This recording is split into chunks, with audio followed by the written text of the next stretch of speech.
Solicitamos al público asistente apagar sus teléfonos móviles y evitar el consumo de alimentos. Muchas gracias por su atención.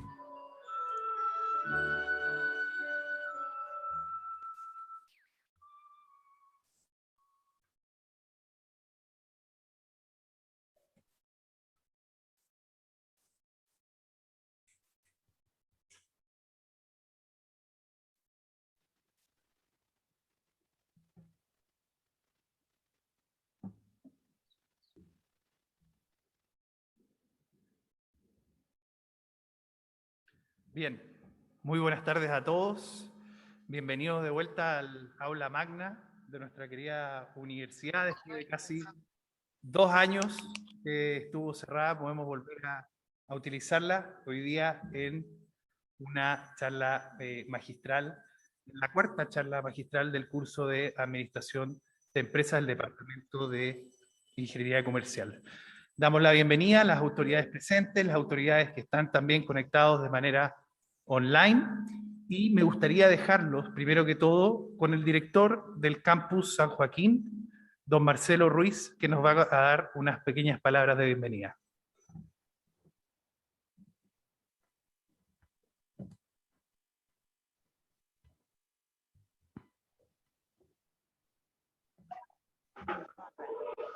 Hola, hola, ¿cómo están? Muy buenas tardes a todos los presentes. Como decía el profesor Marcos, estamos muy contentos de poder reabrir para hacer diferentes actividades con los estudiantes. Hemos hecho obras de teatro, conciertos, charlas, y la verdad es que, como todos sabemos, por la pandemia, hoy tenemos la gran oportunidad de reabrir este espacio para ir generando y reencontrándonos con los estudiantes y con nuestros vínculos, ¿cierto? Por otra parte, como ustedes saben, la universidad ha estado trabajando fuertemente en incorporar diferentes tipos de tecnología, la cual nos permite ahora poder realizar una charla magistral con nuestro invitado, ¿cierto? Con estudiantes como ustedes de forma presencial y también muchos que están de forma remota. Así que yo los quiero invitar a disfrutar esta charla y agradecer al Departamento de Ingeniería Comercial y al profesor Marcos por haber invitado, ¿cierto?, a Felipe, que nos va a entregar una charla magistral, así que lo invito a participar de forma muy entusiasta. Así que muchas gracias.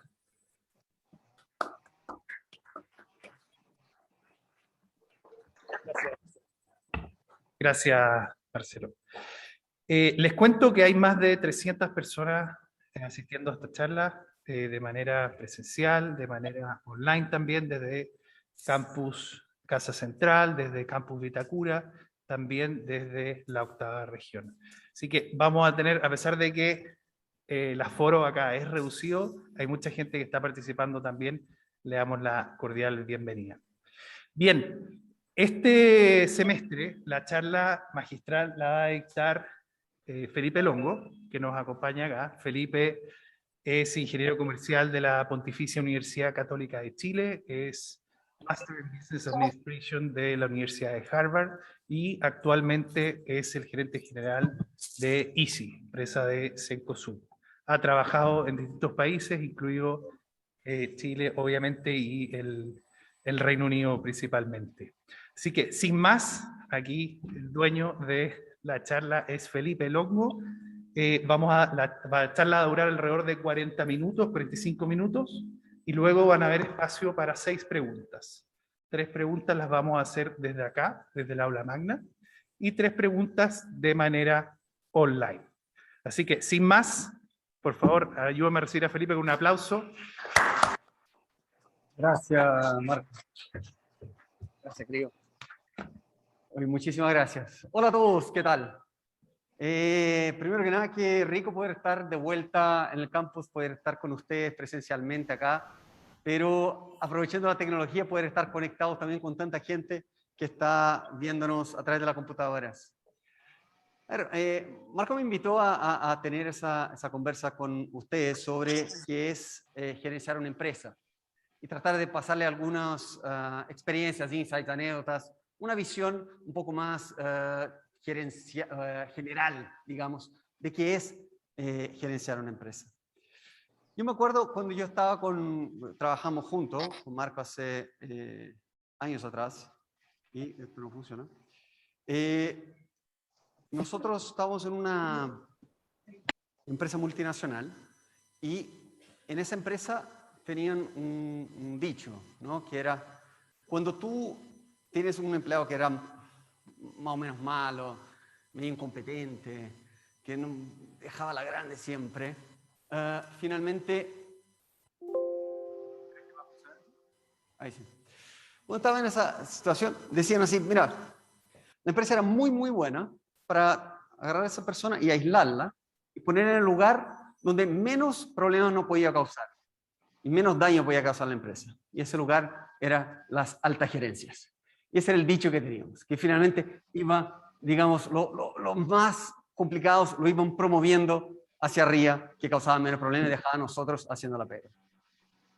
La verdad que yo creo que en parte porque a nosotros nos tocó eventualmente ser promovidos y todo, yo quiero rescatar esa idea y pelearla. Y decir que no es así. Que hay un valor para la gerencia, no la gerencia general solamente, la gerencia en general, gente que está a cargo de áreas, departamentos, tiene un valor estar ahí. Y eso es lo que quiero hablar hoy día con ustedes. Es tratar de que conversemos sobre qué es lo que hace un gerente, a qué se dedica, cuáles son las preocupaciones hoy día de un gerente de una empresa. Y yo pretendo, ese mouse no es mío, yo pretendo que al final de esa charla tengamos por lo menos una visión, ni que sea histórica, de qué está pasando. ¿No está funcionando? Sí. O sea, o pasó o ustedes lo pasaron. Entonces yo hago así entonces. Ok. ¿Qué hace un gerente? ¿Qué es lo que hace? ¿Cuál es el aporte real que hacen ellos? Así que, dale una más, por favor. Mi idea para ustedes es proponer hacer un recorrido un poco histórico de qué ha sido las preocupaciones y cómo ha sido el gerenciamiento, cuáles han sido las modas, digamos, de que los énfasis que han puesto el management en general a lo largo del tiempo. Entonces, vamos a partir acá atrás, cerca al principio del siglo, donde lo que hablamos, las empresas que empezaron a tener éxito son aquellas que pusieron mucho énfasis en su estructura. Dale una más. Y ahí el padre de ese concepto fue este señor, Frederick Taylor, que al inicio del siglo XX empezó más o menos por esa época, no quiero ser preciso en eso, empezó a evaluar y evaluar las empresas como un concepto de partes y piezas. Y evaluar cada una de ellas y ver de cierta forma cómo cada una de las piezas funcionaban entre ellas. Gracias. Cómo funcionaban entre ellas. Y las empresas que tenían éxito eran aquellas que de cierta forma empezaron a profundizar y eficientar cada una de esas partes. Fue en esa época que la famosa línea de ensamblaje de Ford, yo creo que la distancia, señor, ¿por qué no? Mira, sí, la distancia creo. Está perfecto. Ahí en el ensamblaje de... ¿Vuelvo atrás? Ahí sí, ahora está funcionando. La línea de ensamblaje empezó a funcionar. Antes, las empresas, cada una era básicamente, era un concepto artesano. Si tú estabas a cargo de una de esas, cómo se montaban los autos antes, simplemente eran todo alrededor de una mesa donde se iba armando ese auto. Y el concepto de ciencia, ¿me lo pasaste tú? El concepto de ciencia pasó a ser algo que fue inventado y de cierta forma la línea de ensamblaje funcionó en base a eso, en base a cómo empezó a medir lo que hace cada uno y empezar una especialización de cada una de las partes. Fue en esa misma época que surge la primera escuela de negocio, en 1908, en Harvard. Fue la primera vez que dijeron, ¿sabe qué? Vamos a transformar eso en algo un poco más científico. Y empezaron a agarrar cada una de las funciones que hacía una empresa y empezar a codificarlas. Eso no existía antes de eso. Con ese periodo, que de hecho la primera clase de Harvard tenía 33 alumnos y 15 profesores, que por ser una escuela de negocio, no sé qué tan negocio terminó siendo esa primera clase, con tanto profesor y tan poco alumno. Pero de cierta forma, a partir de ahí, se generó el concepto de gerenciar una empresa.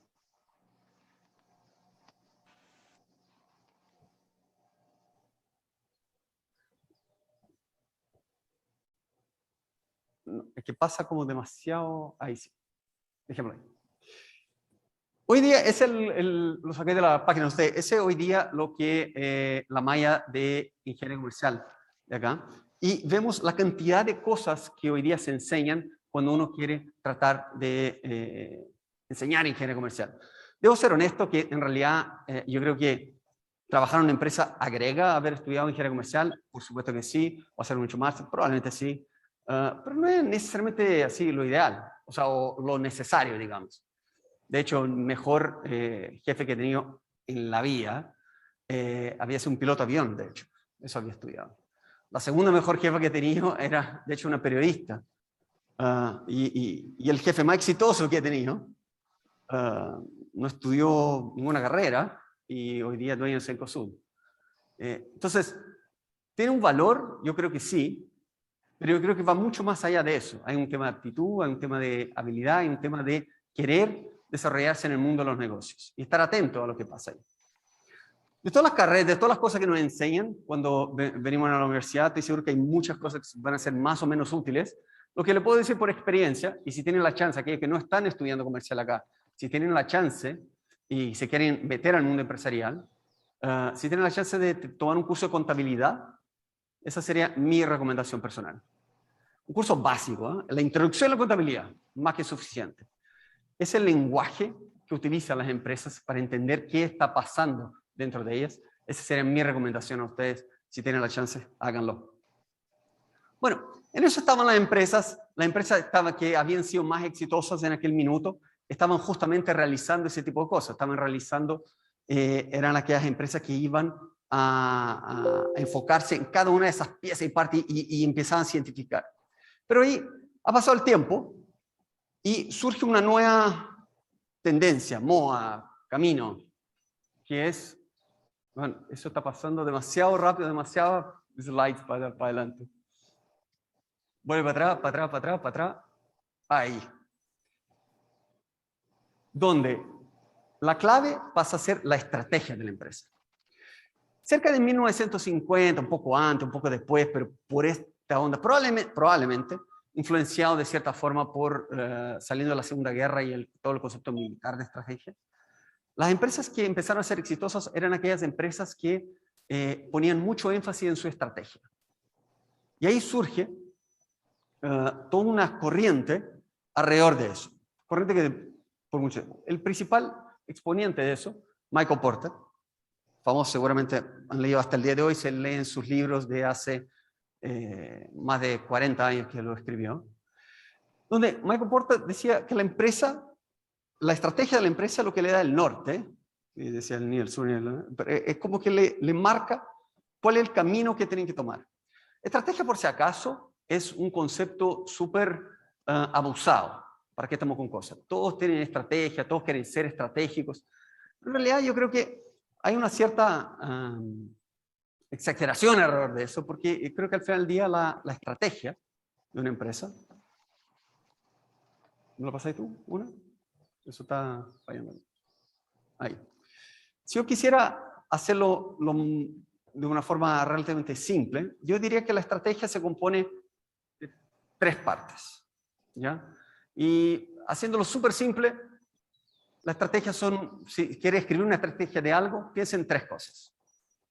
Primer paso, define un mercado objetivo. Estoy en una empresa, yo quiero estar a cargo de, yo quiero ganar algo, un espacio, un consumidor, un territorio, sea lo que sea. Define cuál es el objetivo que quieres lograr.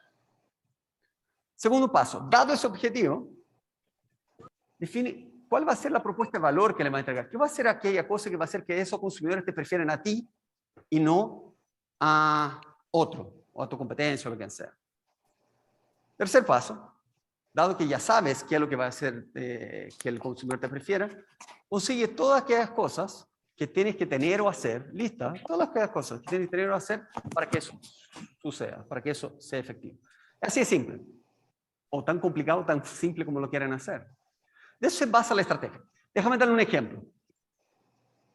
Yo estoy casado, tengo una mujer, psicóloga clínica infantil, y empezó que quería poner un jardín infantil. Y quería poner un jardín infantil porque decía, no, ¿sabes qué? Te cansé de ver niños con problemas, quiero estar rodeada de niños que estén alegres, felices, jugando solamente. Conversamos harto y dijimos, ya, ok, pongamos un jardín infantil. Pero, como yo estudié eso, dije, bueno, ¿cuál va a ser la estrategia del jardín infantil? Entonces partimos definiendo cuál es el mercado objetivo.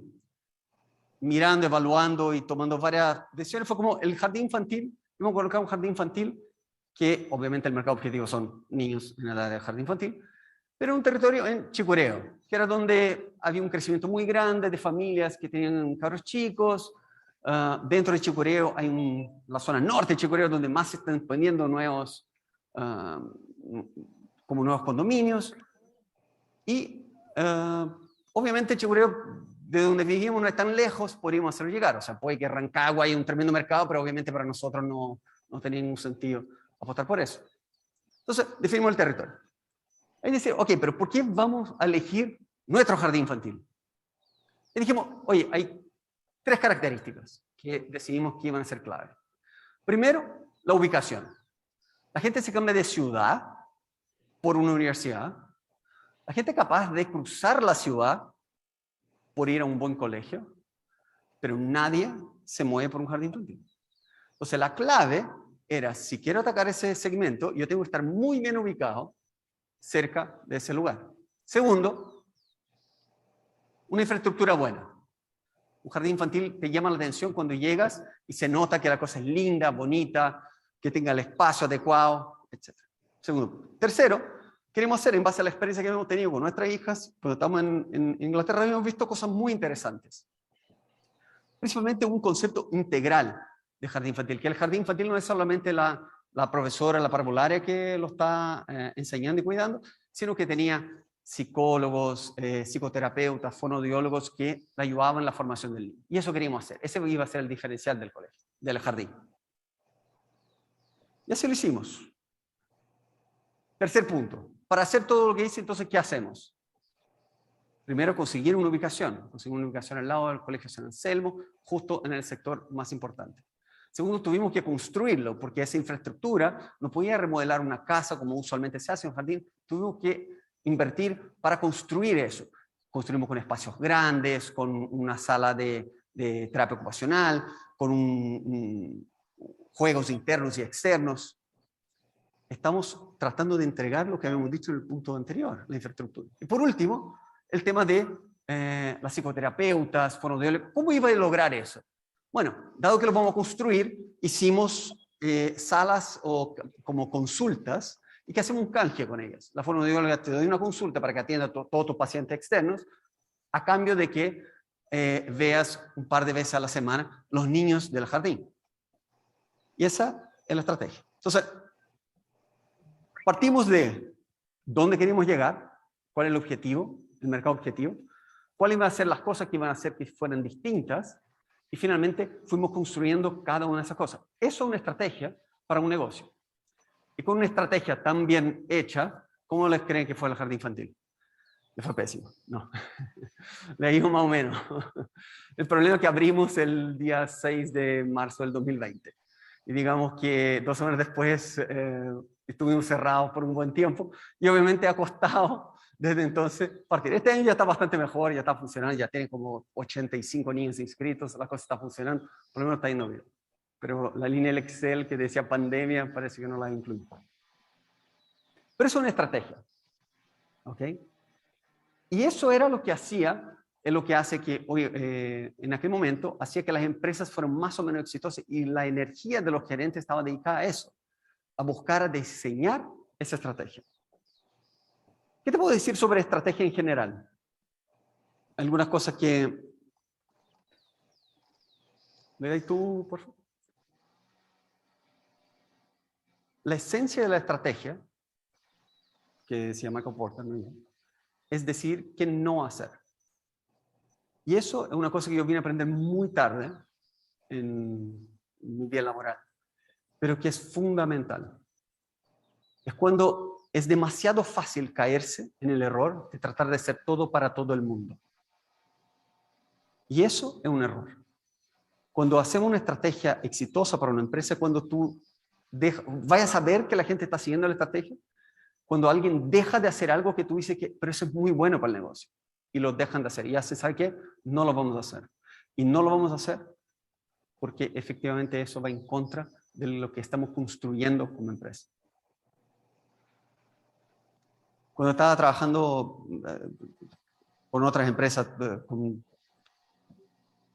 en distintos momentos, esas eran las discusiones más complicadas. Es cómo abandonar aquello que o te da algo de plata o siempre ha sido muy positivo para ti. ¿Cómo eres capaz de hacer eso? ¿Cómo eres capaz de decir que no?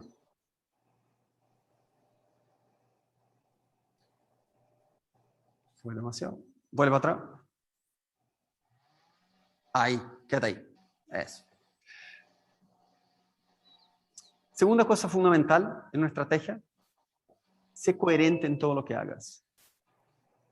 Al final del día, cuando tú tratas de posicionar tu empresa y construirla, todas las piezas tienen que encajar y tienen que apuntar hacia el mismo lado. Si no haces eso, tarde o temprano empiezas a tener problemas. Tarde o temprano alguna cosa empieza a fallar. Ser coherente, hacer que todas las piezas vayan conectadas y apunten al mismo lado, así yo creo que la clave de la estrategia del éxito de las grandes empresas que tenemos hoy en día, dando vuelta. Es la capacidad de no solo saber decir que no a algo, sino que ser fundamental, hacer que todas las partes, las finanzas, los recursos humanos, marketing, todo apunte a una sola cosa. Por ejemplo, Home Depot, que es la gran empresa de mejoramiento del hogar en Estados Unidos, desde el día 1 siempre ha dicho que ellos son su clave del éxito es precios bajos todos los días. Eso de Max se lo imita, pero para lograr eso, todo lo que ellos hacen está asociado a eso. Primero, sus tiendas eran muchísimo más grandes que cualquiera históricamente había puesto una tienda de material de construcción y cosas por el estilo. Hacían tiendas de 10.000, 15.000 metros cuadrados. ¿Y por qué? Porque dado que quiero tener precios bajos, yo tengo que ser capaz de comprar fuerte con los proveedores. Comprar en grande para los proveedores. Y para eso necesito más espacio. Segundo, sus tiendas son bastante físicamente, son galpones. Porque si quiero ser precio bajo todos los días, eso me implica que físicamente no puedo estar gastando plata haciendo cosas muy lindas, y aparte te pasa una sensación de marketing si vas a un lugar demasiado lindo, demasiado pituquito, que es caro, por más que el precio no sea. Tercero, los empleados son pocos empleados, la cantidad de gente que trabaja es súper reducida y ahorran en todo. Ahorran en una empresa de miles de millones de dólares, todos viajan en economía. Todo ese concepto va detrás, va alineado toda la filosofía de la empresa detrás de un solo concepto, que es tenemos que tener los precios más bajos del mercado. Y cuando hacen marketing, no hablan de su mega servicio, no, hablan de que consiguieron mejores precios. Pero hacen promociones, no hacen promociones, porque una promoción va en contra de pero ganaría mucha plata haciendo promoción, es verdad, pero va en contra de su estrategia de precios bajos todos los días. Porque si el precio bajo todos los días, no puede ser que especialmente este fin de semana hay una promoción. Ese concepto de la acción integral, esa es la gracia que hace que sean tan exitosos porque son coherentes. ¿Es el mejor camino? Es un camino, es un buen camino. Hay otros, no tenés que competir con ellos en su propio terreno. Hay formas de competir distintas, no tenés que ser por precio, puede ser por servicio, puede ser por calidad, puede ser por su tipo de producto, puede ser lo que sea. Pero sea lo que sea que ustedes definan para la empresa en que van a trabajar, sean consistentes con eso. Ok. Estábamos ahí. 1950 por ahí hasta los 80, cuando Michael Porter está ahí, qué sé yo, y va avanzando. Y la empresa que estaba siendo exitosa tenía que ver con buenas estrategias. Hasta que dijeron, empieza a surgir un nuevo movimiento, que es foco en la cultura. Y empiezan a poner foco en la cultura cerca de 1990 por ahí. Empieza a surgir esa nueva visión de qué era lo que hacía que una empresa fuera exitosa. Un mejor exponente para eso es Peter Drucker, y que decía que, mira, la cultura de la empresa se come la estrategia de desayuno. Tú puedes tener la estrategia más bien escrita, la definición del mercado más bien hecha, todas las cosas alineadas, pero las empresas hoy día son tan complejas que si no tienes una cultura empresarial clara, si la empresa no vive y no vibra con lo que hace que ella sea única y propia, si no tienes el talento adecuado, todo eso termina desapareciendo o no resultando, porque no puedes estar en todo el tiempo. Tú tienes que tener que todas las empresas, son muchas decisiones que se están tomando todos los días. Y ahí parte toda una ola de preocupación por eso, por la cultura empresarial, la búsqueda por el talento. Hay un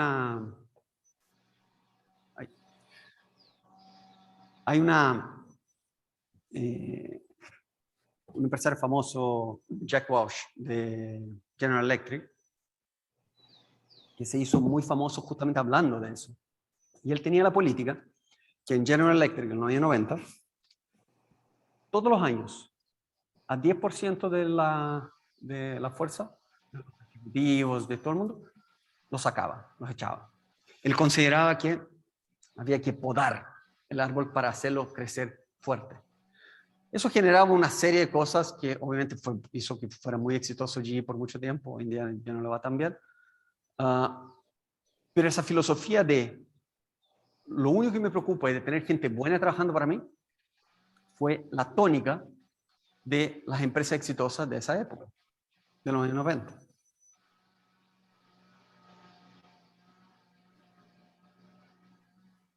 Yo quiero darle un consejo, porque ¿quién soy para dar consejos? Como contarles cómo lo manejo yo eso en mi día a día. Yo aprendí eso y le dije, te juro, es la cosa más simple del mundo y por Dios que me ha sido útil cuando yo tengo que mapear un equipo. Yo tengo un nuevo equipo a cargo y necesito ayuda para ver cómo hago que ese equipo sea exitoso. Y hago algo súper simple. Matriz de 2x2, típico consultor. En un eje está la habilidad de la gente y en el otro eje está la voluntad. La voluntad es como cuántas ganas le pone, ¿no? Entonces, la voluntad tiene que ver con, tiene ganas de aprender, está abierto al cambio, le pone empeño, se dedica. Como uno sabe lo que es voluntad, lo que es ganas para la pena. Y la otra habilidad, qué tan bueno es haciendo lo que está haciendo. Y si tú mapeas eso en 2x2, mira, tú tienes en la esquina superior las estrellas. Las estrellas son aquellos que son lo máximo. Tienen ganas, energía, motivación y aparte saben un montón. Son muy buenos en lo que hacen. A estas estrellas, lo único que tienes que hacer es darle un objetivo y olvídate de ellas. Deja que lo van a hacer mejor que tú o cualquiera lo podría hacer. Es el empleado ideal, eso es lo que tú quieres en tu equipo. Pero no todos son así.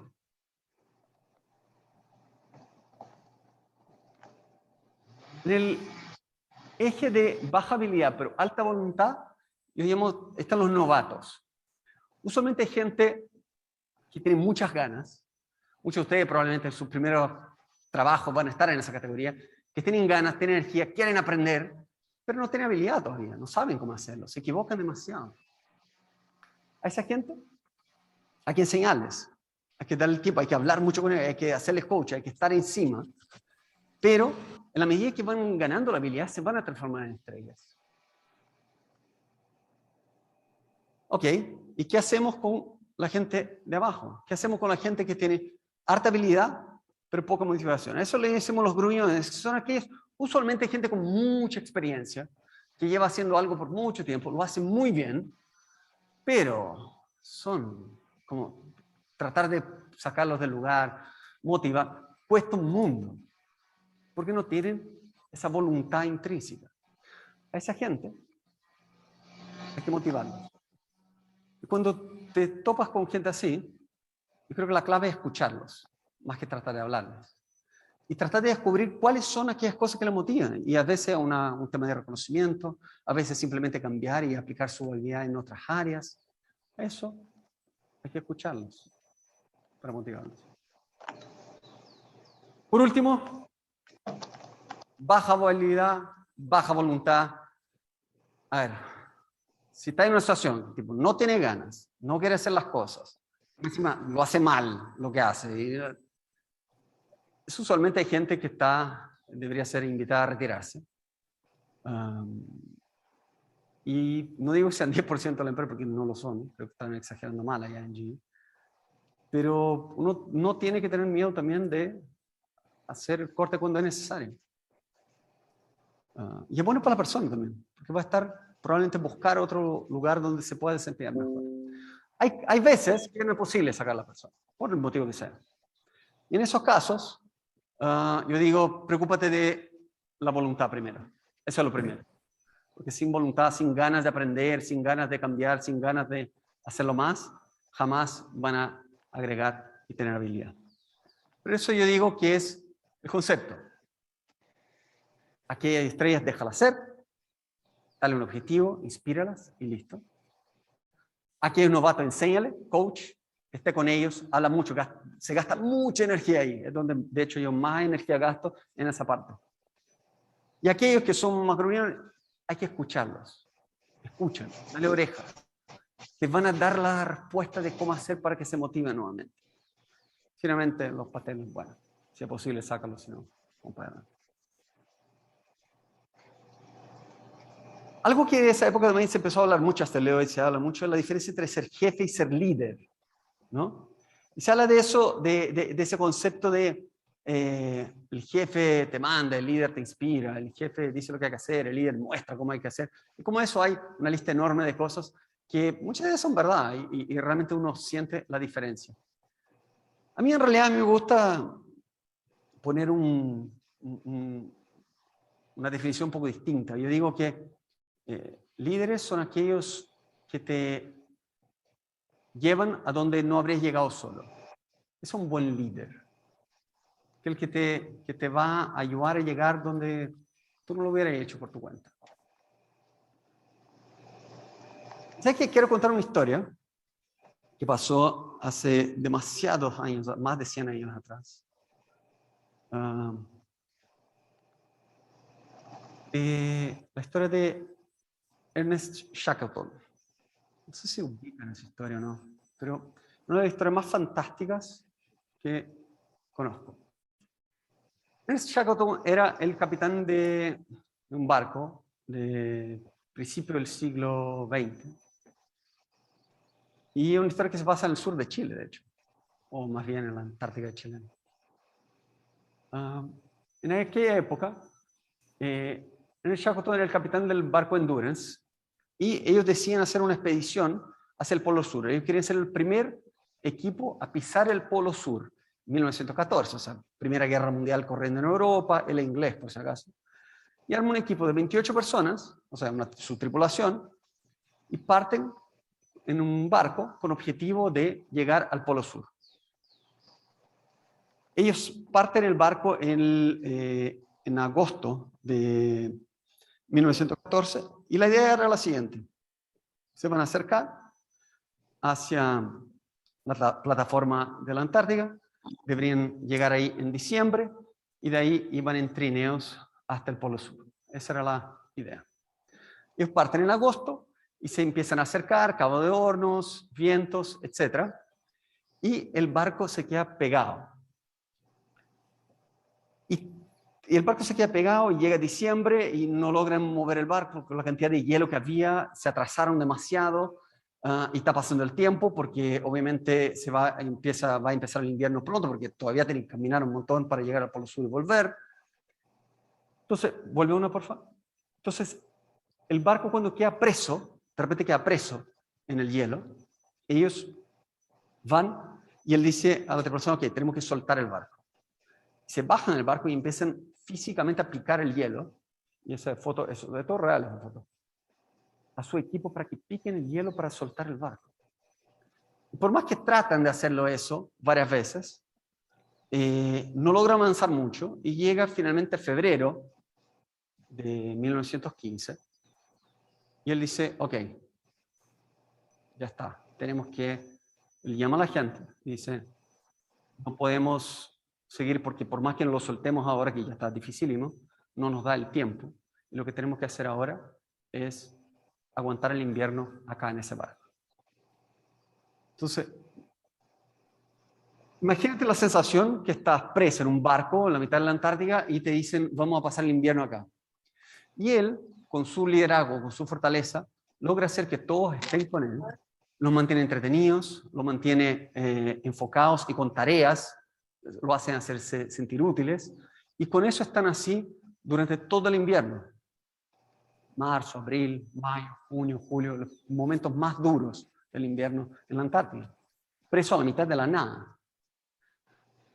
Finalmente llega octubre y se da cuenta que el barco, por la cantidad del hielo como estuvo comprimido, se está tan roto que por más que se suelte, se va a hundir.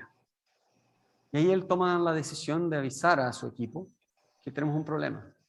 Estamos a la mitad del océano y nos estamos quedando sin barco.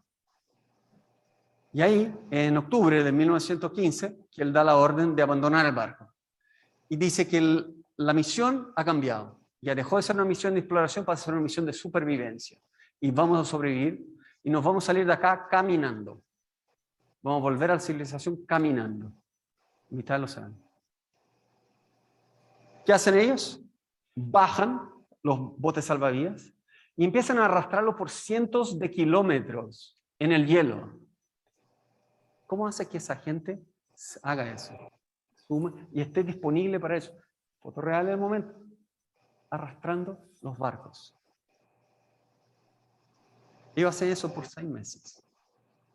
Tratando de caminar de vuelta hasta encontrar aguas abiertas, suficientemente abiertas, digamos, para que sus barcos chicos no se den vuelta y se aplasten. Finalmente logra llegar ahí en abril y él los deja todos ahí en la isla y él va con 2 más con ese botecito y va a remo. Y llega a una estación ballenera al sur de Chile, donde finalmente logra que venga un barco de la Armada y en agosto del 16 lo pasen a rescatar de vuelta a los que habían dejado atrás. ¿No? Esos son los 28 tripulantes, los 28 que salieron, los 28 que llegaron de vuelta.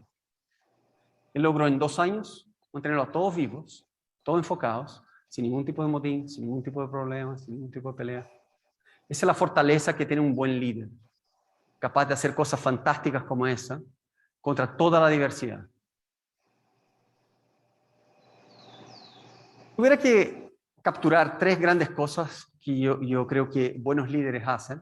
¿De una más? Yo diría que lo primero es que tiene una visión. Un buen líder tiene una visión de un futuro. El líder define a dónde quiere llegar.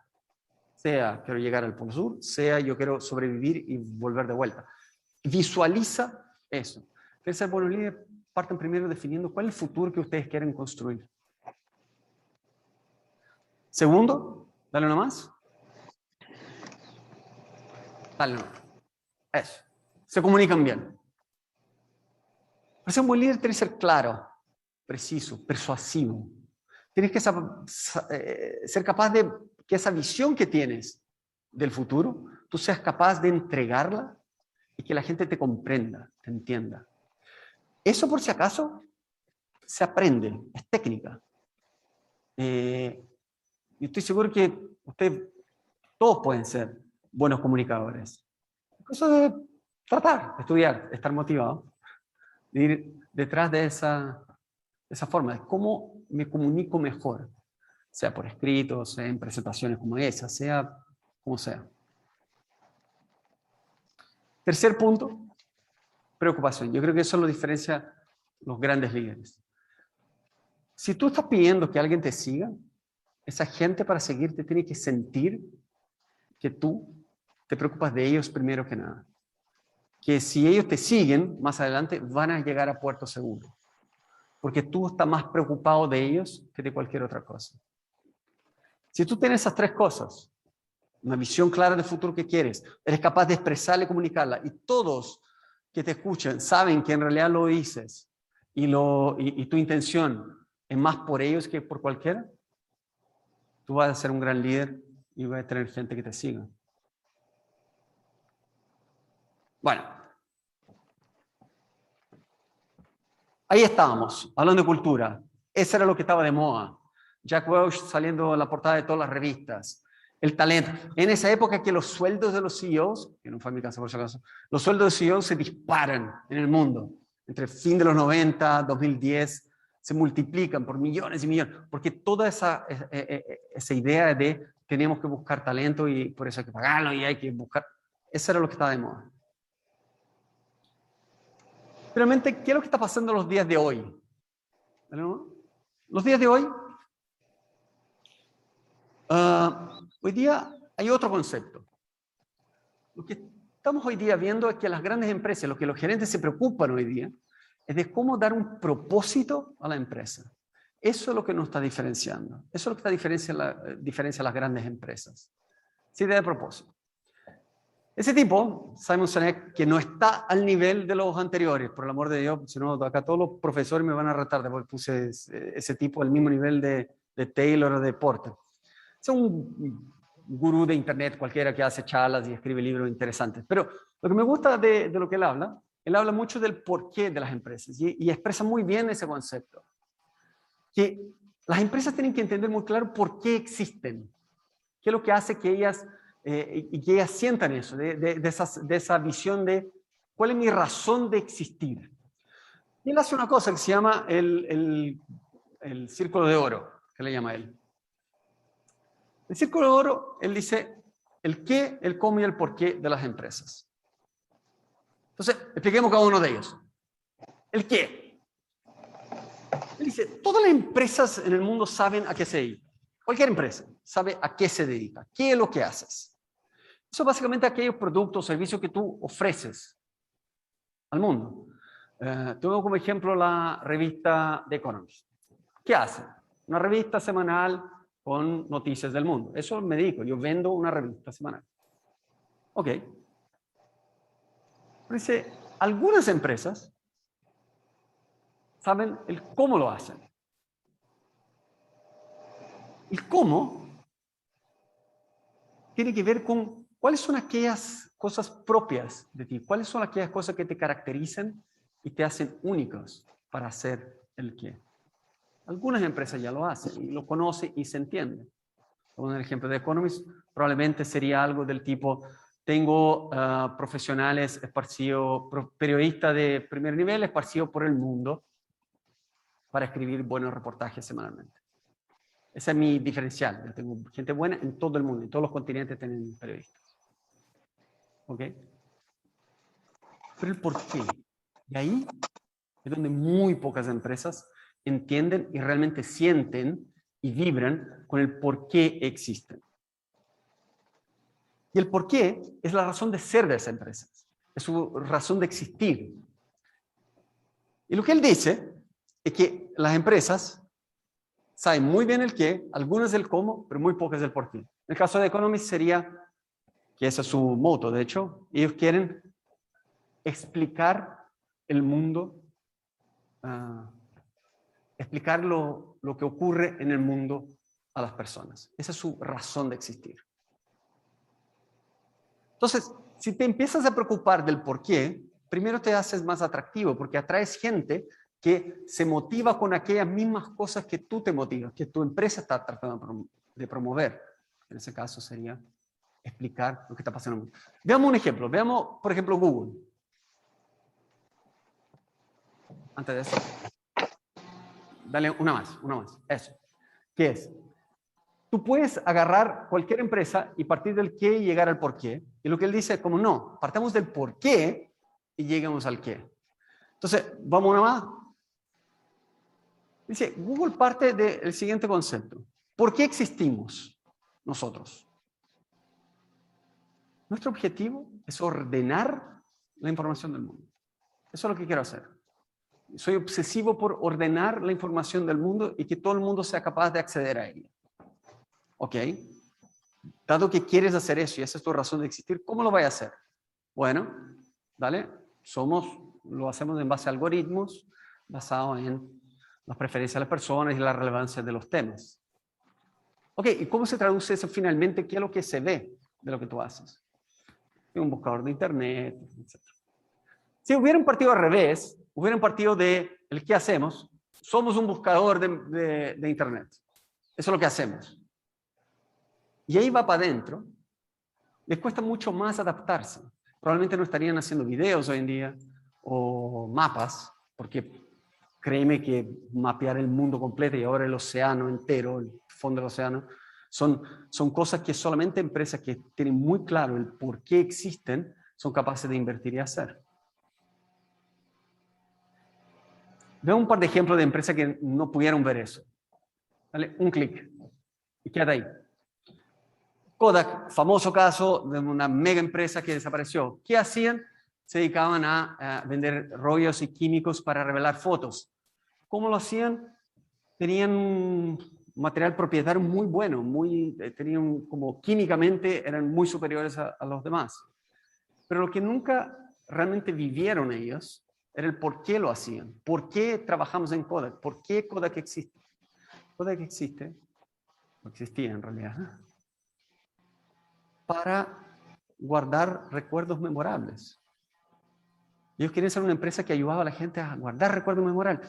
Y como no pensaron en eso, no partieron desde ahí, ellos fueron los primeros en desarrollar las cámaras digitales en el mundo. Y se le pasó la ola, se le pasó el tren. ¿Por qué estaban preocupados del cómo? No, pero la cámara digital no hay película que revelar, no hay químicos que vender. Pasó. Si hubieran pensado que no, para guardar recuerdos, tu negocio cambia y evoluciona. El próximo va a ser otro típico caso, probablemente ustedes se acuerdan de Blockbuster. Blockbuster existía arrendando películas y lo hacía a través de el cómo era acuerdo con los grandes estudios. Pero se olvidaron el por qué existían. Si ellos amaran realmente la película, Blockbuster existe para traer la entretención del cine para tu casa. Eso es lo que querían hacer. Una pequeña empresa llamada Netflix, que yo la vi nacer, porque yo vivía justo en Estados Unidos en esa época donde ellos surgen. Ellos partieron igual que Blockbuster. Su gracia era que ellos arrendaban DVDs y los DVDs los mandaban a la casa y tú te quedabas ahí con ellos hasta que te cansabas y o la veías la película, lo devolvías por correo y te llegaban otros de una lista que había seleccionado. Pero si ellos se hubieran quedado pegados en el DVD, jamás hubieran evolucionado, pero se dieron cuenta rápidamente que tenían que mover la empresa, porque lo que importaba era cómo hacía que la gente se entretuviera con el cine. Y ahí surge el streaming, y ellos se meten de cabeza en eso. Y después el negocio evoluciona, y ellos se dan cuenta que, ojo, que el contenido es la clave de la entretención en el cine en la casa, y nos estamos quedando sin contenido, porque todos están haciendo el mismo negocio y nos están cerrando las fronteras, las barreras de adquisición de contenido. ¿Qué hacen entonces? ¿Y qué hacen los pequeños de producir contenido? Porque su razón de ser es efectivamente que la gente tenga acceso al cine en su casa. Por eso son tan exitosos. Ok. ¿Qué hacían los gerentes? ¿Qué se preocupaban? ¿Qué hace una empresa exitosa? Acá atrás, partimos bien acá atrás. Estructura. ¿Qué hacía cada pieza y parte? Se puso en moda la estrategia. ¿Cómo vamos a competir? ¿Cuál va a ser nuestra ventaja competitiva? ¿Y cuál va a ser las cosas que nos van a hacer únicas? Después, como sabe que eso no es tan importante, lo más importante ahora, la cultura, tener la gente correcta que va a estar tomando la decisión y cambiando eso en el tiempo. Finalmente, hoy en día estamos hablando de propósito. ¿Qué es lo que hace? ¿Qué es lo que te va a atraer? ¿Qué es lo que te va a hacer? La razón de existir de la empresa. A eso se dedican hoy día. Yo trato de hacer la razón de existir de Easy, el propósito de Easy. que trabajo ahí, es construir el hogar de sus sueños, ayudar a las personas a construir el hogar de sus sueños. Y tratamos de vivir eso, y hago que la estrategia esté asociada a eso. Entonces la gente que contratamos tiene que ser gente que le gusta el hogar, que le gusta su casa, que le gusta decorar. En sus últimos minutos finales, yo quería hablar del futuro. ¿Qué es lo que se viene para adelante? No tengo idea. Por eso nunca me han impedido de hablar antes. Entonces, ¿qué es lo que se viene para adelante? No sé. Ustedes van a saber. Pero lo que yo creo que puede tener algo que relación con lo que se va a venir para adelante, ¿no más? Algo que ver con digital, inteligencia artificial probablemente. Probablemente. Y acá lo estoy inventando, ¿ok? Pero uno cada vez más se está dando cuenta que eso está cambiando demasiado la forma de trabajar y cómo las empresas están asociadas y lo que hace que una empresa sea más exitosa que otra. Eso hoy día lo que empieza a ser la preocupación de los gerentes. Es cómo incorporamos esa tecnología y la inteligencia artificial y la toma de decisiones de forma automática dentro del día a día de la empresa. Déjame ilustrarlo con una historia. No sé si conocen la historia de la jugada 37. Se llama. La jugada 37 es, no sé si ustedes se acuerdan, dale una más. En el año 96-97, Garry Kasparov, jugador de ajedrez, era el gran campeón mundial del ajedrez, jugó contra una computadora de IBM llamada Deep Blue. Fue la primera vez que las computadoras le ganaron a un campeón de ajedrez. Primera vez. Y se dijo que era una revolución, que era impresionante, que no podíamos creer, etc. ¿Y cómo hacía eso? No sé si saben, pero la cantidad de jugadas posibles en un ajedrez es enorme. Son 10 elevado a 100 o algo así. Como hay más jugadas en el ajedrez que átomos en un universo conocido. Entonces, una computadora lo que tiene que hacer es procesar todas las jugadas posibles que para adelante y de todo ese árbol de decisión tomar la mejor decisión. Y eso es lo que hacía Deep Blue. Y era un testamento de la capacidad de procesamiento de la época, los años 97 por ahí. Mira la pantalla que tenemos. Pero hay otro juego, dale una más. Hay otro juego llamado Go. No sé si lo conocen, Go. Go es un juego súper simple, se ve, que se juega en ese tablero de 19 por 19, donde unos son blancos, otros son negros. Y tú vas poniendo piezas en cada una de esas intersecciones. Y básicamente, si tú rodeas una pieza de tu enemigo, tú la capturas y eso es un punto para ti. Y si tú cierras un territorio entero, como acá arriba, porque tú el negro acá cerró ese territorio, ese otro puede.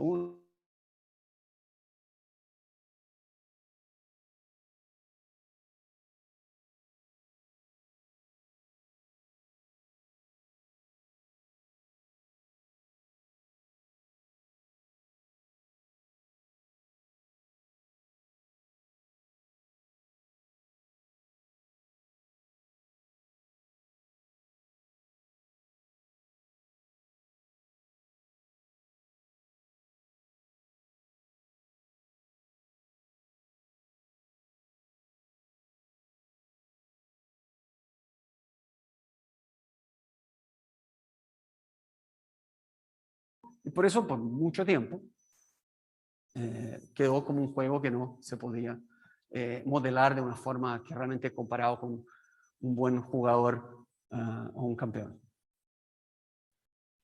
El año 2016, dale una más, el equipo de Google diseña un algoritmo, no un algoritmo, una inteligencia artificial, o llamen como sea, que se llame, llamado AlphaGo, que era para jugar justamente Go. Y llaman para competir contra la computadora a Lee Sedol. Lee Sedol, que este hombre que está acá, un coreano, no es un gran jugador de Go, es el jugador de Go. Ese tipo ha sido campeón 18 veces seguidas internacional. Él es tan bueno jugando que los campeonatos tenían que tener una categoría aparte para él. porque obviamente él iba a ganar. Entonces tenía el campeonato y básicamente el campeonato sin él, porque si no, era imposible ganar. Domina el deporte como nadie en la historia. Y se pone a jugar el 2016 contra AlphaGo. Lo que hace el equipo de AlphaGo es jugar un juego de, eran 5 partidos. Y ahí, ese era el segundo partido. Jugada 36 y llega la jugada 37. Vez de AlphaGo que iba a jugar, y esa es la jugada que hace. Dale. Wow, no. Mira, yo al inicio tampoco lo entendía, no que lo entiendo hoy día, pero una cosa que aprendí estudiando o escuchando ese tema es el siguiente. Cuando tú juegas Go, ahí básicamente tú vas desarrollando el juego y cualquier buen jugador de Go sabe que si tú quieres jugar de forma más defensiva, tú pones tus piedras en la tercera línea, hacia atrás. Acá, ¿no? Acá es el... Si tú quieres ser más agresivo, tú juegas en la cuarta línea y desarrollas tu juego desde ahí. No, depende, son distintas estrategias, distintos momentos del juego, etc. Lo que nadie hace, nunca, y ninguno de los cientos de miles de juegos que fueron cargados a la base de AlphaGo había hecho antes, era poner una piedra en la quinta línea.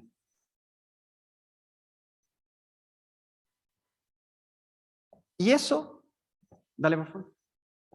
La gente que estaba narrando el juego no lo podía creer, creía que había sido un error. Ellos empezaron a decir, pero ¿cómo en la quinta línea? ¿No? ¿Qué es lo que está haciendo? Dale nomás. La gente de AlphaGo que estaba mirando se empieza a reír y empieza a ver, porque están monitoreando todos los algoritmos de las cosas, lo que está haciendo AlphaGo, que buscando algo que no había visto antes. Dale nomás. Y Liceol es tan disruptivo que él se para a la mitad del juego cuando eso ocurre. Se para y sale. ¿Pero nada más? Y él se va a fumar afuera. Dice, ok. Porque lo que él se dio cuenta antes que probablemente todos, hasta la gente de AlphaGo o los que estaban ahí, bueno, es que él había visto creatividad. Él había visto, ¿no? Él había visto una computadora inventando algo nuevo que no había visto antes y que él empezó a notar que el juego estaba perdido. Y finalmente perdió el juego y perdió la serie entera. Y un poco, lo que me da un poco pena de esa historia es que Liceol después, el año pasado, anunció que se retiraba y que iba a parar de jugar porque él encontraba que ya no había nada que hacer en el Go porque las máquinas eran muy superiores al hombre, no había forma de ganarles. Y se retiró de algo que había jugado por tantos años. Nada más, hoy en día las máquinas están creando y son capaces de hacer poemas, darle una más, y hasta escribir artículos. Parte de los artículos que uno lee en el Mercurio, las cosas de deporte, etcétera, son escritos por computadores. Y no parece absolutamente normal.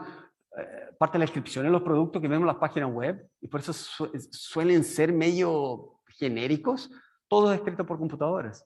Eso es lo que está hoy día ocurriendo y que creo que de cierta forma el futuro va a estar por ahí. Va a ser el futuro de las empresas y lo que nos vamos a tener que preocupar los gerentes, que en realidad ustedes, porque yo ya me salvé ya, pero ustedes se van a tener que preocupar cuando estén acá, ¿no? Es de cómo integran eso, cómo integran inteligencia artificial tomando decisiones probablemente con humanos y esa interrelación. Yo creo que por ahí va a venir el éxito del futuro. Eso es. Al final del día, hoy día yo miro para atrás y digo, quiere decir que lo que dijo Taylor al principio del siglo XX no servía de nada y ya no aplica para nada. Cada uno de los pasos que fue dando el gerenciamiento y la evolución de las empresas ha servido. Uno tiene que entender cómo funciona cada una de las piezas y cómo ellas se conectan. Uno tiene que entender y diseñar una estrategia que sea exitosa y que tenga y sea coherente y que todo eso apunte a un mercado que quieras ganar y que sea interesante para el consumidor que está ahí apuntando. Tienes que crear una cultura fuerte y ojalá tener talento y desarrollar equipos de alta eficiencia en base, de cierta forma, a los talentos individuales de cada uno y sus debilidades. Finalmente, crear una cultura, un propósito propio de esa empresa. Que la gente, que atraiga talento y que la gente quiera ser parte de ese todo que es más grande que cada uno por separado. Y finalmente, el futuro, no sé lo que va a ser, ustedes están a cargo, ustedes van a ser aquellos que algún día mañana van a estar liderando una empresa y ojalá me llamen como un consultor para contar buenas historias del pasado. Muchas gracias.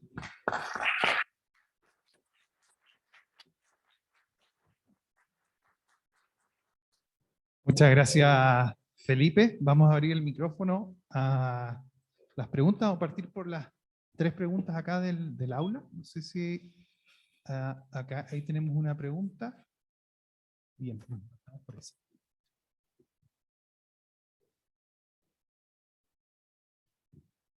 Hola, buenas tardes. Primero que todo, agradecer por sus palabras y sus buenas historias. Mi pregunta es la siguiente. Primero, teniendo ya un proceso en una industria ya establecida, por ejemplo, en el caso de Easy, es un supermercado de suplementos para el hogar, ¿qué variables considerar para reformular cierto proceso que ya ha estado conocido, por ejemplo, esta relación cajero-cliente, ya que ahora se están instalando las cajas autoservicio?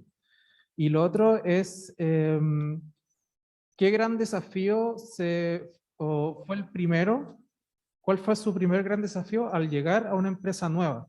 Ya que obviamente uno pasa de una empresa a otra, pero siempre hay algo que fue el primer impacto. Claro. Ahí son dos cosas interesantes que podemos ver. El negocio del retail ha evolucionado mucho, muchísimo, y principalmente en los últimos 2 años, de cierta forma. Ya venía de antes, Amazon ya venía obviamente poniendo presión a eso, pero el último tiempo ha sido obviamente muy acelerado. Esa relación que tenemos cuando vas físicamente a la tienda es distinta probablemente a lo que solía ser. Antes que existiera el autoservicio, el supermercado surge en los años 50, no es mucho más antiguo que eso, ¿no? El concepto de supermercado. Antes tú llegabas, es como un negocio barrio, llegas a un balcón, pillas las cosas, te lo pasas y lo pagas ahí a la misma persona. Con el tiempo eso fue evolucionando a lo que tenemos hoy día, tiendas más grandes, tú sacas tus productos, pasas por una caja, etc.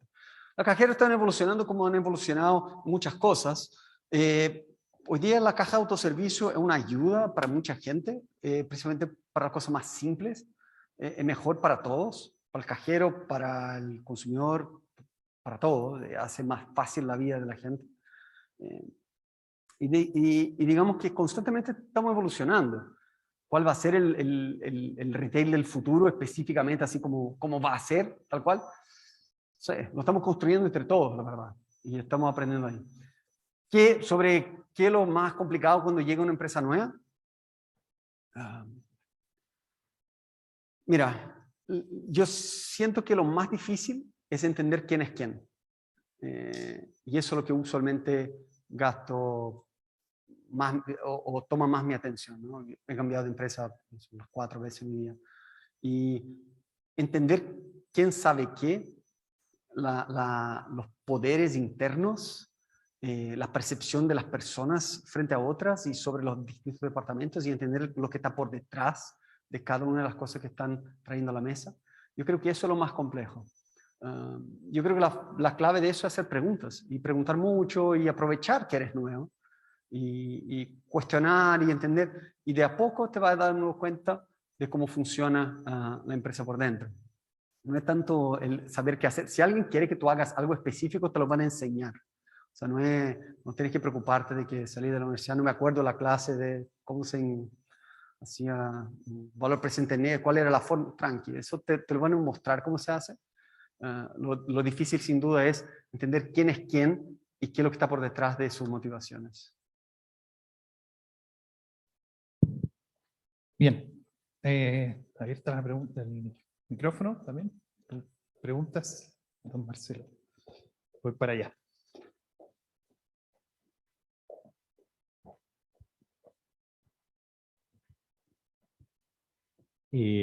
Bueno, Felipe, primero que todo, muchas gracias por la charla, por este review de todos los procesos muy, muy interesante.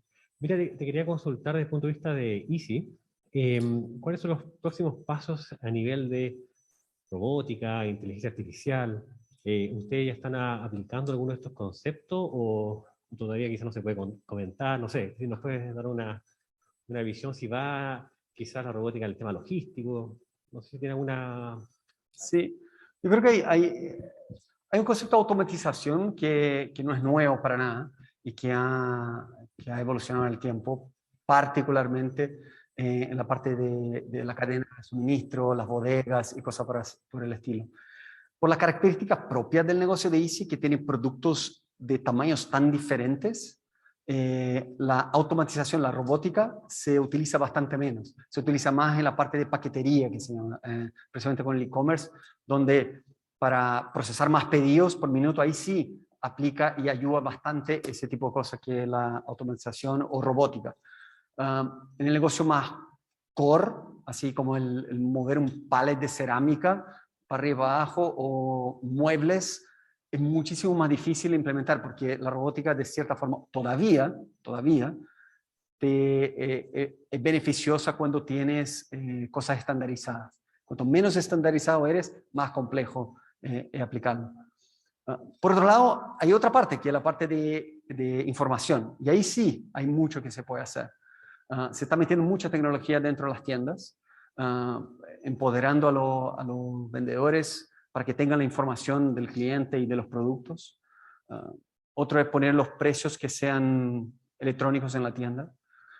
Información que no aplica tanto para la tienda misma, donde vamos a comprar todos, sino que para los grandes negocios con constructoras, que la cotización que está haciendo, en el pasado históricamente era, te pedía una cotización y el vendedor hacía la cotización en base, como más o menos cachaba el cliente, le da un poco de descuento, ¿no?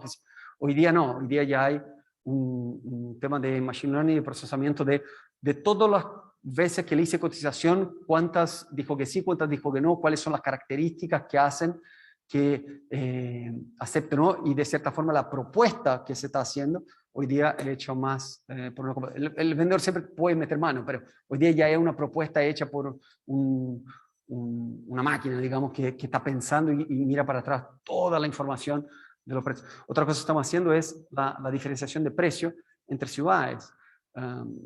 Hay cosas, por ejemplo, el cemento, gran parte del cemento producido en el sur de Chile, allá debería ser más barato que en Santiago, mucho más barato que en Arica, probablemente por el transporte.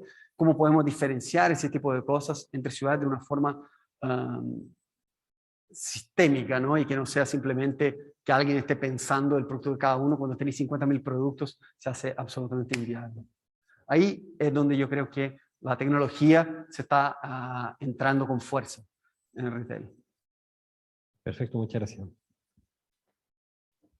Bien, allá tenemos otra pregunta. Bueno, ahí vamos a los online. A los online, sí. Sí.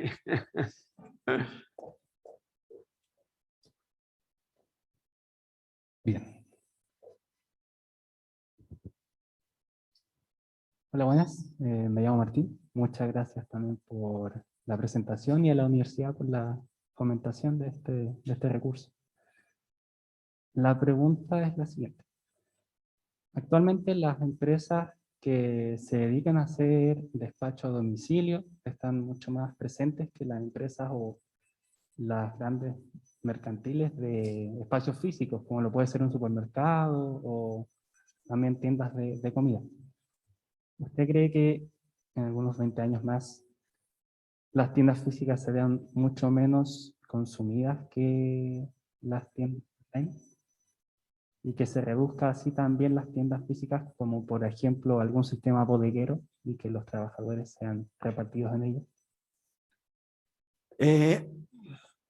Si soy honesto, no lo sé, pero creo que no. Yo creo que hay espacio para todo. Y de cierta forma, mira, con toda la pandemia que vimos, todo el mundo comprando por delivery, etc., El minuto que se permitió ir el fin de semana al mall, yo trabajo en el Auto Las Condes, ahí están las oficinas, de hecho, nuestras, ¿no? Está repleto el mall. La gente tenía ganas de salir, ganas de ir a las tiendas, una cola para entrar a H&M que no te explico. Entonces, no en el ICI en todo caso, pero en H&M sí. Entonces, yo creo que hay una parte de la experiencia propia de compra nuestra que le gusta que sea física. Y ni que sea de paseo, sea porque quieres ver y tocar y probar el producto, sea porque quieres tener una asistencia de alguien. Una cosa que yo digo, mira, estuvo muy de moda hace un par de años hablar de la omnicanalidad. No sé si han escuchado ese concepto acá o no, pero omnicanalidad era que los retailers tienen que ser omnicanales, que en cada uno de los canales de venta que tenía que entregar el servicio igual.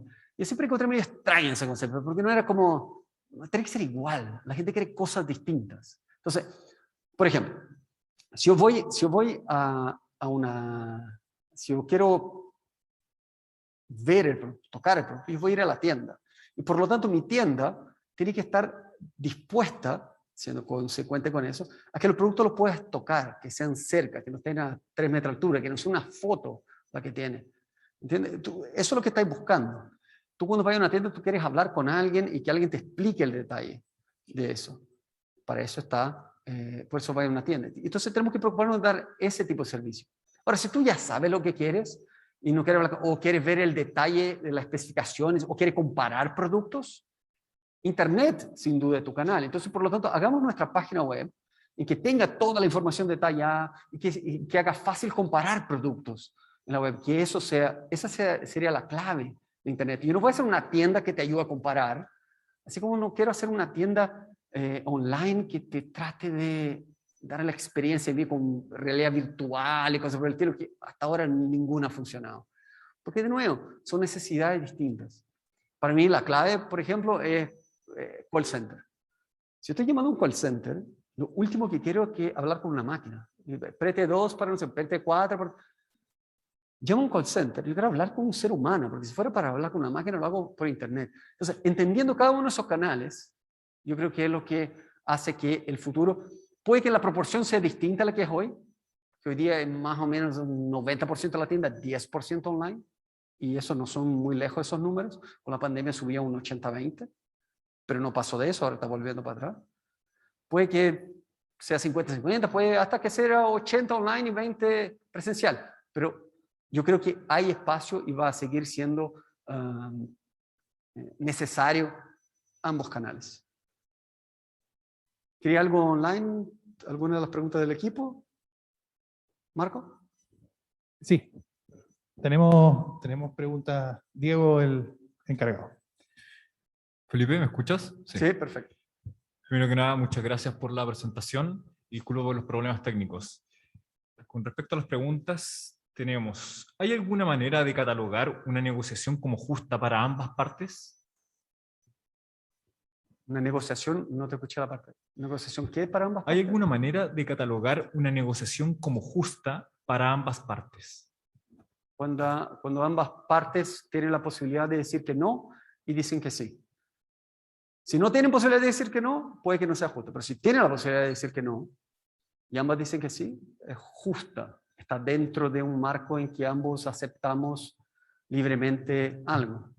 No sé si está apuntando a algo específico, a lo mejor alguna relación con los proveedores, puede ser, que los clásicos dicen los retailers. Como, sí, o sea, la mayoría de los retailers tienen una relación que trata de ser justa, porque no sé si pasa en teoría de juegos acá, pero una cosa que aprendí en teoría de juego era, los juegos no son de un turno.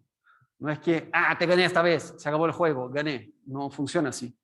Las relaciones de las empresas, entre empresas o entre personas, son juegos infinitos, que se llaman. Son juegos que vamos a jugar varias y varias veces.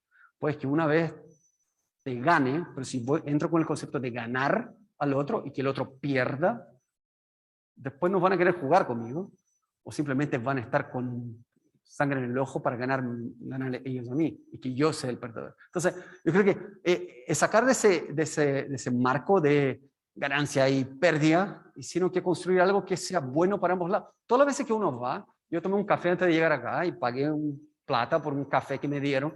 Yo estaba feliz de pagar, él estaba feliz de recibir y darme un café.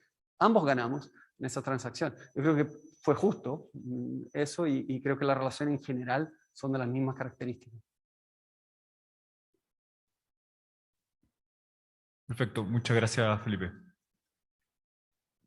Bien, tenemos ¿Algo más? Tenemos una pregunta ¿Una más? de... Dos más. ¿Aló?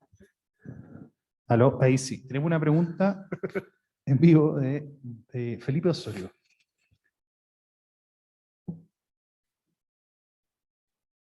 Vamos a ver. Hola, buenas. Muchas gracias por la presentación, muy instructiva. Mi consulta tenía que ver con el uso de estas técnicas de data science. En realidad se sabe, ¿cierto?, que estas técnicas usualmente tienen poca supervisión de un humano y en ocasiones también pueden equivocarse. De hecho, uno también puede medir cuánto se equivocan. Entonces mi pregunta va hacia, supongamos que se equivocan y la decisión puede llevar a una decisión estratégica que podría ser errónea. ¿Qué estrategias ustedes han planeado para tratar de evitar ese tipo de dificultades? Gracias. Yo creo que no soy el más cualificado para hablar de eso. Yo creo que gente que se dedica a diseñar ese tipo de algoritmos que toman decisiones estaría mejor parado. Yo lo que puedo decir por experiencia, hemos visto cosas catastróficas que pasaron hace, ¿cuántos años fue? La bolsa de Nasdaq. De repente, hoy día, caché que la mayoría de las transacciones en la bolsa se hacen máquinas contra máquinas. O sea, no es... ya no hay humanos, ya no existe esa gente que está gritando y vendo, compro, eso quedó absolutamente en el pasado, hoy día todo es electrónico. Y dos algoritmos de dos empresas empezaron a pelear por uno y botaron el precio, pero así, catastróficamente para abajo, de algunas acciones. Y eso fue claramente una falla del algoritmo de toma de decisiones. ¿Cómo lo veo yo en el negocio, en el día a día? Más que tener una persona supervisando la máquina, usualmente hay como, ¿cómo se llama? Como switches que saltan, los tapones que saltan, por decir a la antigua, automáticamente cuando alguna cosa sale muy fuera de parámetros. Lo otro es que las decisiones que dejamos automáticas, hoy día, por ejemplo, lo que les comentaba, el ejemplo de cotización de constructor, el error, por más que ocurra, es bastante acotado. Como ya, voy a perder una cotización, no me va a resultar una vez, pero no es catastrófico. Entonces, yo creo que hoy en día estar en buscar ese tipo de equilibrio entre dónde dejar sin supervisión simplemente porque es imposible tener la supervisión automática de todas las cosas todo el tiempo, usando o máquinas para supervisar a máquinas o efectivamente que si hay una falla sea súper acotado el efecto. Creo que va un poco por ahí, pero no me siento como el más capacitado para decir cuál es la filosofía que debería estar por detrás del diseño de soluciones así. Yo creo que de hecho, insisto, que va a ser la generación de ustedes la que va a tener que tener ese tipo de problemas y resolverlas. ¿Última? Sí. Bien, vamos con Carlos. De hecho, si te das vuelta, Felipe, ahí está Carlos. No está Carlos. Ahí está Carlos. Hola, Carlos. Ahí tienes que sacar el mute, Carlos.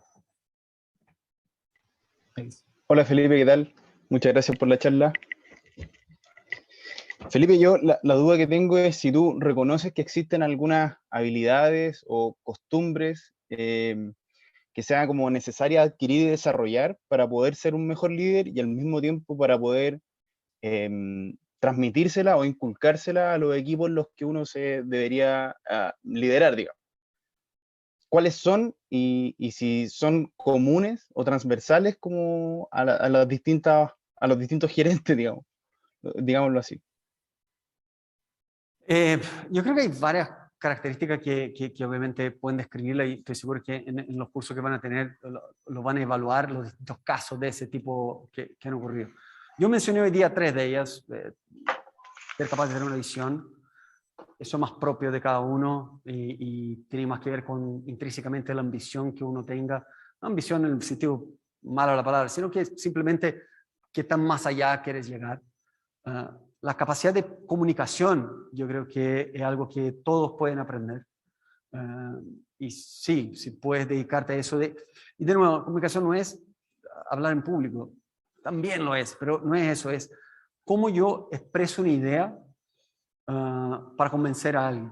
De hecho, hay técnica para eso, hay muchas técnicas. En consultoría son muy buenos en eso, hablan del concepto experimental. Tú parte con la respuesta de lo que están buscando, de ahí los fundamentos, de que por qué esa respuesta es la correcta, y después entra en cada uno de esos fundamentos y muestra la data que lo soporta para probar que ese fundamento es correcto.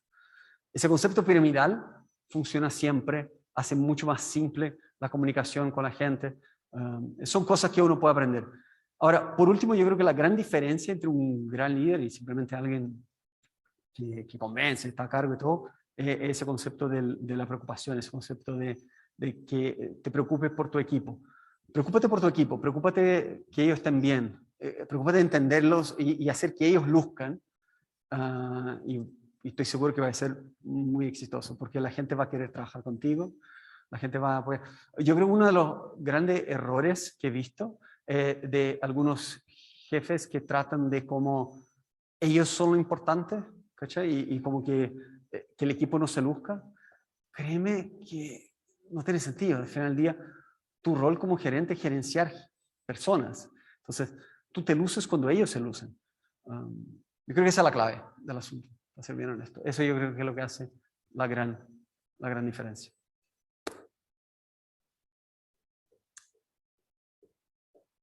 Marco.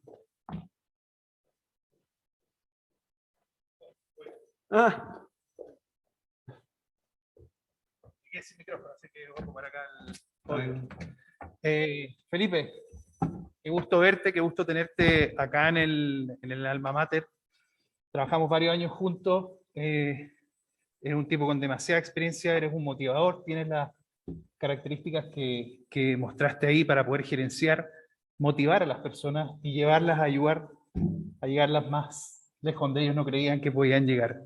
Te doy las gracias. Hay, como te comenté, en total 300 personas viendo esta charla en 3 sitios distintos. Y me encantaría invitar a Pablo Isla, que es el director del Departamento de Ingeniería Comercial, Pablo, para hacerte entrega un pequeño reconocimiento o agradecimiento, mejor dicho, por esta charla. No era necesario, pero le agradezco a ustedes por la oportunidad, la invitación y estar de vuelta acá en vivo y en directo. Eso va a ser una de las cosas que nos van a cambiar con las máquinas. Esas gracias de estar acá. Muchas gracias, de verdad, a todos.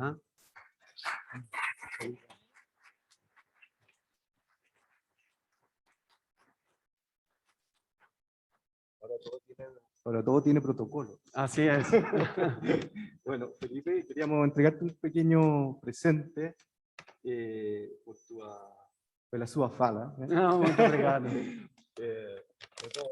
Con nuestro agradecimiento y sobre todo porque es un tema que está haciendo cambiar no solamente tu mundo, sino que tú lo viste acá, también está cambiando la universidad. Estamos construyendo un enorme edificio que no sabemos en qué se va a ocupar. y estamos todos cambiando y con lo que tú nos has contado hoy día, bueno, sirve para que nuestros alumnos se vayan preparando para ese cambio que estamos, como tú lo dijiste, empezando esa historia. Así que muchas gracias. Muchas gracias. Muchas gracias a ti y a todos. Muchas gracias. Muchas gracias, Felipe. Muchas gracias a todos por asistir, por conectarse online. Ahí sí pueden prender la cámara para sacar una foto online. Ahí tenemos, no sé cómo hacer 360 la cámara para que salgan los del aula y los de... Maravilloso, maravilloso. Muy bien. Nuevamente les agradecemos la presencia a todos. El Paralelo 201. Nos vemos a las 4:15, aquí mismo, ¿ya? Bien, que estén muy bien. Muchas gracias. Gracias, Felipe. Gracias a la producción. Gracias a todos. Paula, Marcelo, todos los que han ayudado. Muchas gracias, Flavio, también.